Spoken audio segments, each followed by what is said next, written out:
ఏ facility ఉన్నా 100% ఉపయోగించుకునేటువంటి మనస్తత్వం కలిగిన వాళ్ళు. అంటే ఏదైనా రిక్వైర్మెంట్స్ చెప్పడంలో కానీ, రిక్వైర్మెంట్స్ సాధించుకోవడంలో కానీ, గవర్నమెంట్ దృష్టికి తీసుకెళ్ళడంలో కానీ, ఆ తీసుకెళ్ళిన తర్వాత ఇలాంటి ఫెసిలిటీస్ ఏదైనా ఉంటే ఆ ఫెసిలిటీస్ అన్నీ కూడా ఉపయోగించుకోవడం కూడా అవసరం. ఎందుకంటే నేను మన ప్రాంతంలో చూస్తున్నాను, పార్క్స్ కానీ లేకపోతే ఇట్లాంటి కమ్యూనిటీ నీడ్స్ ఏవైతే ఇన్ఫ్రాస్ట్రక్చర్ క్రియేట్ చేసుకున్నాక అవి నిరుపయోగంగా చాలా ఉన్నాయి చాలా చోట్ల. దానికి కారణం ఇన్వాల్వ్మెంట్.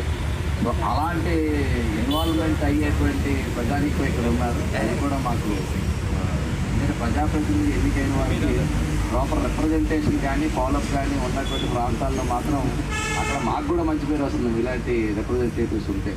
సో అది డెఫినెట్గా ఈ వైజాగ్ సిటీకి ఒక ఫోకస్ ఉంది. ఆ సిటీకి రావాలంటే ఎంట్రీ పాయింట్లోనే మనకు అక్కడ కాకినాడ విమానాల తర్వాత ఉడాకాన్ని కనబడుతూ ఉంటుంది.